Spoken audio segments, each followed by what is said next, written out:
एक जंगल जहां अंधेरा रात का नहीं बल्कि उनका है जो कभी अपने शिकार को जाने नहीं देते। एक ऐसा जंगल जो सिर्फ खौफ से नहीं बल्कि एक पुरानी रूह के श्राप से भरी हुई है। तो चलिए रूह कपा देने वाले इस सफर को शुरू करते हैं। हेलो दोस्तों, हॉलीवुड पॉपकॉर्न में आपका स्वागत है। हमारे आज के कहानी का नाम है नेवर लेट गो। कहानी की शुरुआत एक घने और डरावने जंगल से होती है, जहां एक माँ अपने 2 बच्चों के साथ एक केबिन में रहती है। एक बेटे का नाम सैम और एक का नाम नोलेन और उनकी माँ थी एना। ये परिवार काफी समय से इस जंगल में रह रहे थे और एना अपने बच्चों को बता रही थी कि सालों पहले धरती पे एक अजीब सी शापित शक्ति ने हमला किया था। वो बताती है कि वो चीज अलग अलग रूप बदल सकती थी, जिससे इंसान उसके पास जाने और उसे छूने पे मजबूर हो जाते थे। और जैसे ही कोई इंसान उस चीज को छू लेता, वो पूरी तरह से उस चीज के बस में हो जाता, जिसके बाद वो अपने ही परिवार को बड़ी ही बेरहमी से मार देता। एना का पति भी उस चीज का शिकार हो गया था, जिसके कारण एना को उसे जान से मारना पड़ा। और एना के हिसाब से इंसानी दुनिया अब खत्म हो चुकी थी और अब सिर्फ ये लोग ही इस दुनिया में जिंदा बचे थे। वो बताती है कि जंगल के बीचों बीच इस घर को हमारे पूर्वजों ने बनाया था और इसे बनाने के लिए उन्होंने एक खास तरह की शक्तियों का इस्तेमाल किया था और इसलिए बाहर मौजूद वो शैतान कभी इस घर पे हमला नहीं करते थे। और जब भी ये लोग इस घर से बाहर जाते तो अपने आप को एक रस्सी से बांध लेते थे, क्योंकि वो रस्सी घर के एक खास हिस्से से बंधी थी और इस रस्सी के कारण वो चीज इन पे हमला नहीं कर सकती थी। इतना कुछ करने के बावजूद यहाँ जिंदा रहना काफी मुश्किल था, क्योंकि घर के आसपास चारों तरफ वो शैतान मौजूद थी, जिसे द इविल कहा जाता था। और क्योंकि ये एक जंगल था तो हमेशा खाने पीने की चीजों की कमी रहती थी और खाना ढूंढने के लिए इन्हें हर रोज घर से बाहर जाना होता था। हालांकि सैम और नोलेन को कभी वो चीज नहीं दिखती थी, पर एना ने उस एंटिटी को देखा था और उसके दोनों बच्चे उस पे यकीन करते थे, जिसकी अगली सुबह ये लोग खाने की तलाश में घर से बाहर जाते हैं। सब रस्सियों से बंधे हुए थे और इनके पास एक डॉग भी था और उसे भी रस्सियों से बांधा गया था। एना और उसके बच्चे अलग अलग दिशा में जाते हैं। जहां एना को एक आदमी दिखता है जो अपने ही धुन में चला जा रहा था। वो समझ जाती है कि वो कोई इंसान नहीं बल्कि वही चीज है, इसलिए वो उस पे ध्यान नहीं देती, क्योंकि वो हर रोज उस एंटिटी को किसी न किसी रूप में देखती थी। दूसरी तरफ हमें नोलेन को दिखाया जाता है, जिसे जंगल में एक अंडा दिखाई देता है, पर वो उस अंडे तक नहीं पहुंच पाता क्योंकि उसकी रस्सी अब खत्म हो चुकी है। वो अंडा नोलेन से कुछ ही कदमों के दूरी पे होता है, जिसके पास जाने के लिए उसे रस्सी को खोलना होगा और वो रस्सी खोलने वाला होता है। तभी वहाँ उसका भाई सैम आ जाता है और वो नोलेन को रस्सी खोलने से मना करता है, जिसके बाद ये लोग जंगल की दूसरी तरफ जाने लगते हैं। अपनी भाई की वजह से नोलेन उस अंडे को नहीं ले सका, जिसकी वजह से गुस्से में आकर नोलेन अपने भाई के रस्सी पे पैर रख देता है, जिससे सैम की रस्सी खुल गई और वो नीचे गिर गया और उसका पैर भी एक पेड़ की जड़ों में फंसकर जख्मी हो जाता है। नोलेन अपने भाई को देखकर काफी डर जाता है और उसकी मदद करने के लिए वो अपनी रस्सी खोलकर नीचे जाता है। साथ ही वो सीटी भी बजाता है, जो खतरे का सिग्नल है। जिस सीटी की आवाज सुनकर एना उनकी तरफ भागने लगती है और यहाँ एक औरत जो दिखने में काफी अजीब और डरावनी होती है, वो इनकी तरफ बढ़ने लगती है। और इससे पहले कि वो चीज इन बच्चों को छू पाती, वहाँ एना आकर इन बच्चों को ऊपर ले जाती है और खुद को और अपने बच्चों को एक रस्सी से बांध देती है। जिसके बाद वो चीज इनके पास आती है और एना के कान में फुसफुसाने लगती है। एना उस चीज को देख पा रही थी, जबकि उसके दोनों बच्चे उसे नहीं देख पाते। जिसके बाद घर आने पर उनकी मॉम उन बच्चों को एक नियम दोहराने को कहती है, जिससे ये साबित हो सके कि उन दोनों में से किसी पे उस शैतान का साया नहीं है। और वो दोनों ठीक थे, पर इस घटना के कारण सैम का एक पैर टूट चुका था। फिर खाना खाते वक्त उसकी मॉम उनको समझाती है कि चाहे कुछ भी हो जाए पर किसी भी हाल में अपनी रस्सी को मत खोलना। वो बताती है कि एक बार मेरी भी रस्सी ऐसे ही खत्म हो गई थी और मुझसे थोड़ी ही दूरी पे एक छोटी बच्ची थी जो काफी जख्मी हालत में थी। वो मुझसे मदद मांग रही थी, पर मैंने उसकी मदद नहीं की, क्योंकि मैं समझ गई थी कि वो कोई इंसान नहीं बल्कि वही एंटिटी है जो मुझे अपने जाल में फंसाना चाहती थी।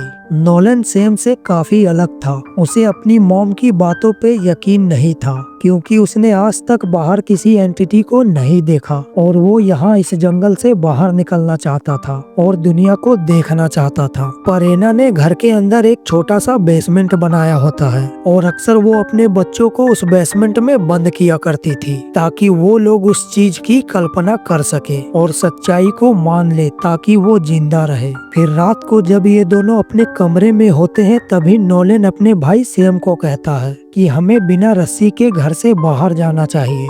दरअसल नोलन का कहना था कि आज वो दोनों बिना रस्सी के बाहर थे पर किसी एंटिटी ने उन्हें कुछ नहीं किया, जिस पर सैम उसे कहता है कि मॉम ने सही वक्त पर आकर हमें बचा लिया। तब नोलन सैम से पूछता है कि मॉम ने डैड को क्यों मारा, जिस पर सैम कहता है कि हमारे डैड को उस एंटिटी ने अपने बस में कर लिया था, जिस वजह से मॉम को उनको मारना पड़ा। उन्होंने जो भी किया हम दोनों को बचाने के लिए किया। पर नोलन को अब भी अपनी मॉम की बातों पे यकीन नहीं था। उसे लगता है कि उसकी मॉम उन्हें जो भी कहती है वो सारी बातें झूठी और बेमतलब है। वही दूसरी तरफ हम एना को देखते हैं जो घर के बाहर बैठी थी। तभी वहाँ उसका हस्बैंड आ जाता है जिसे काफी पहले एना ने मार दिया था और असल में ये एना का हस्बैंड नहीं बल्कि उसके रूप में वही डीमन एंटिटी थी जो एना को बहका कर अपने पास आने को कह रही थी। पर एना को अच्छे से मालूम था कि वो उसका हस्बैंड नहीं बल्कि वही डीमन एंटिटी है।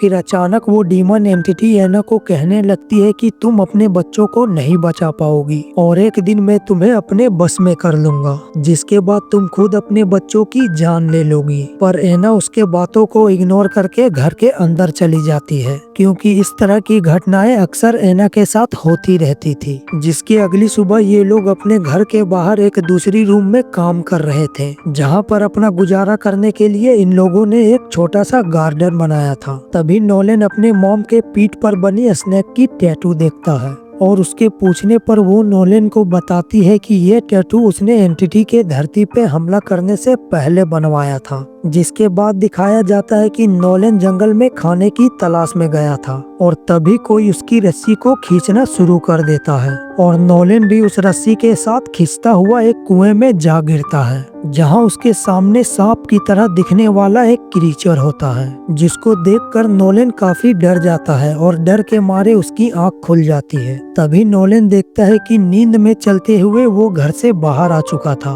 और वो बिना रस्सियों के था। तभी उसे वहाँ अपना डॉग दिखता है और वो उसकी तरफ जाने लगता है। तभी उसकी मॉम वहाँ आकर उसको घर के अंदर ले जाती है।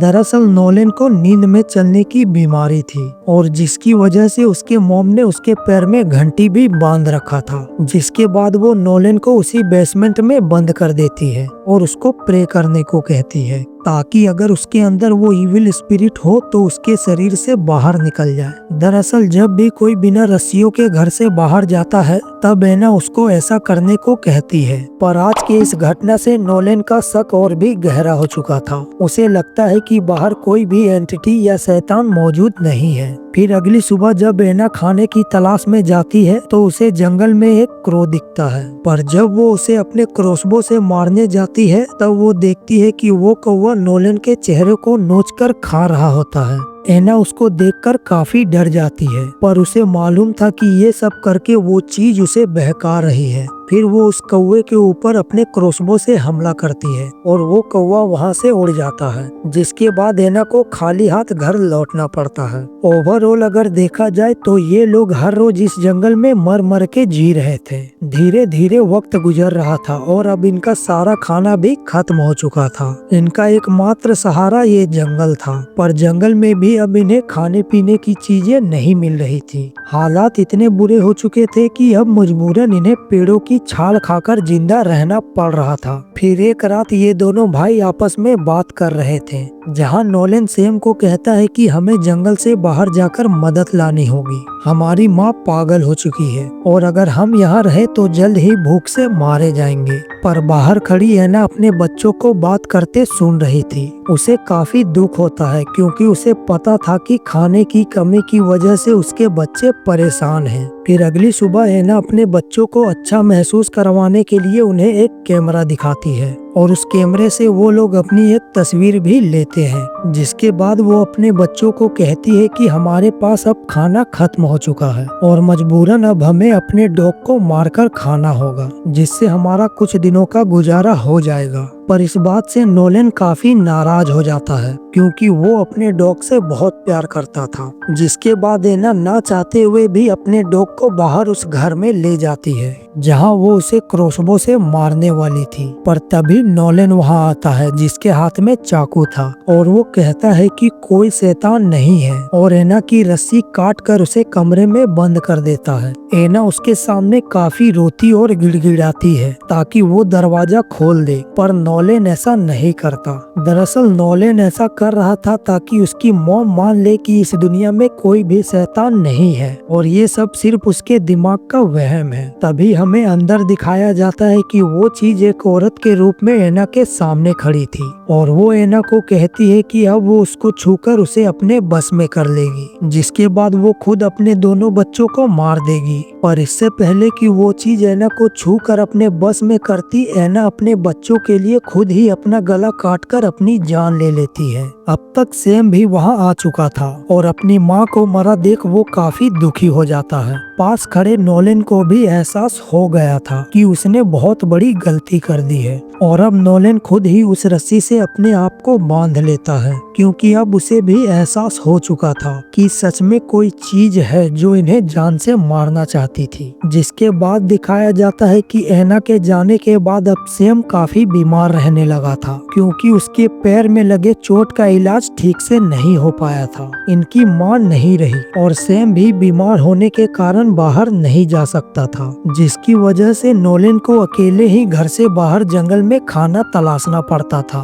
जब तक माँ थी इनकी जिंदगी इतनी भी बुरी नहीं थी, पर उसके मरने के बाद से इनकी हालत पहले से और भी बदतर हो चुकी थी। नोलन ने अब अपने मॉम और भाई के रस्सी को जोड़कर एक लंबी रस्सी बना ली थी, जिसकी मदद से वो एक बार जंगल से होते हुए एक सड़क तक पहुंच जाता है। वो वहां मदद के लिए काफी आवाजें लगाता है पर वहां कोई नहीं आता। जिसके बाद मायूस होकर नोलन वापस घर आ जाता है, पर उसका पीछा करते हुए एक हाइकर उसके घर तक आ जाता है। वो नोलन से पूछता है कि क्या तुम ठीक हो, क्योंकि मैंने तुम्हें मदद के लिए आवाज लगाते सुना था। तब नोलन उसको बताता है कि मेरी मॉम मर चुकी है और मेरा भाई भी काफी बीमार है और हमें मदद की जरूरत है। तब वो हाइकर उसकी मदद करने की बात करता है और उसे अपना खाना भी देना चाहता है। पर तभी कमजोर और बीमार सा दिख रहा सैम अपनी मॉम का क्रॉसबो लेकर घर के बाहर आता है। सैम को लगता है कि ये वही शैतान है जो हाइकर का रूप लेकर उन्हें अपने जाल में फंसाना चाहती है। वो काफी गुस्से में था क्योंकि उस एंटिटी ने उसकी मॉम की जान ली थी। नोलन सैम को काफी मना करता है। वो कहता है कि शायद ये सच में एक इंसान है,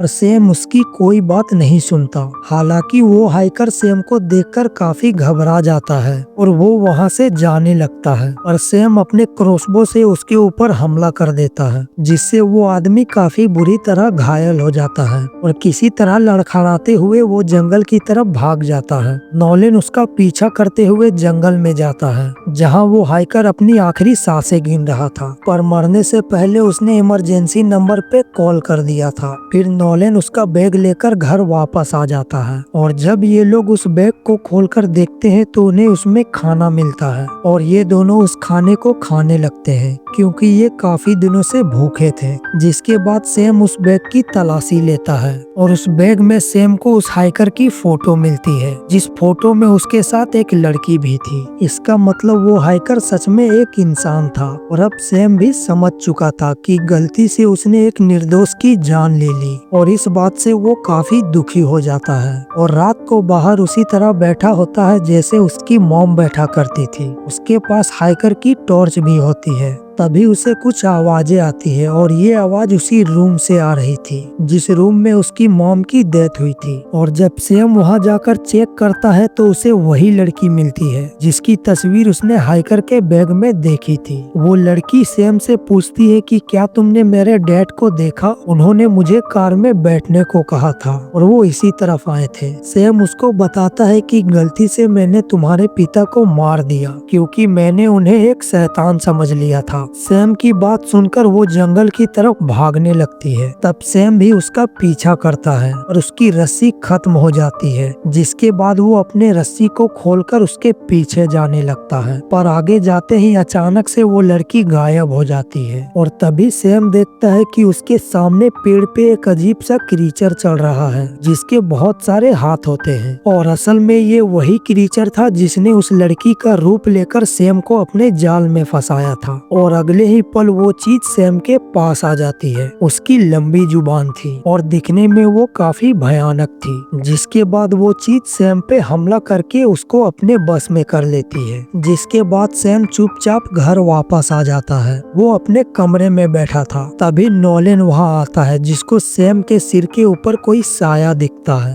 वो समझ जाता है कि उस चीज ने सैम को अपने बस में कर लिया है। जिसके बाद नोलन उसी प्रेयर को दोहराने लगता है जो हमेशा उनकी मॉम उनसे करवाती थी। सैम को नोलन के प्रे करने से काफी परेशानी होती है, जिसके बाद वो नोलन को कमरे में बंद कर देता है और फिर पूरे घर में आग लगाकर खुद घर के बाहर बैठ जाता है। नोलन उस आग से बचने की काफी कोशिश करता है, पर उस आग से बचना इतना भी आसान नहीं था। बाहर बैठा सैम ये सब देख रहा था और वो काफी अजीब तरीके से मुस्कुराते हुए कहता है कि अब तुम्हें ये घर नहीं बचा सकती। तभी घर के अंदर नोलन को वो चीज अपने मॉम के रूप में दिखती है, जिसको देखकर वो समझ जाता है कि ये वही एंटिटी है और वो उस एंटिटी को पकड़कर उसी बेसमेंट में कूद जाता है और उसी प्रेयर को जोर जोर से पढ़ने लगता है, जिससे वो चीज काफी तड़पने लगती है और अपने असली रूप में आ जाती है। और नोलन के लगातार प्रेयर करने से वो एंटिटी वहीं पे भस्म हो जाती है। बाहर बैठा सैम अपने मॉम के कैमरे से अपनी एक फोटो लेता है और कुछ देर बाद वो घर पूरी तरह जल के खाक हो जाता है। थोड़ी ही देर में वहाँ रेस्क्यू टीम आ जाती है, क्योंकि उस हाइकर ने मरने से पहले मदद के लिए कॉल कर दिया था। और जब रेस्क्यू टीम उस घर के अंदर जाती है तब उसे वहाँ बेसमेंट में नोलन बेहोश मिलता है, जिसे वो लोग रेस्क्यू करके वहाँ से ले जाने लगते हैं। साथ ही वो सैम को भी रेस्क्यू कर लेते हैं, क्योंकि वो भी वहीं बैठा था। और दूसरी तरफ हमें उस सेल्फी को दिखाया जाता है जिसे सैम ने ली थी, जहाँ उस फोटो में हम देखते हैं कि सैम के कंधे पर उसी चीज का हाथ है और इसका मतलब अब उस चीज ने सैम के ऊपर अपना कब्जा कर लिया था और अब इन दोनों को शहर की तरफ ले जाया जा रहा था, जहाँ इंसान रहते हैं। जबकि इन दोनों की मॉम ने बताया था कि ये दुनिया पूरी तरह से खत्म हो चुकी है और अब यहाँ सिर्फ वही लोग जिंदा थे। तो क्या नोलन अपनी मॉम के बारे में सही सोचता था? क्या एना सच में पागल थी और वो एंटिटी सिर्फ एना के दिमाग की उपज थी? और अगर नोलन सही है तो फिर सैम के फोटो पे वो हाथ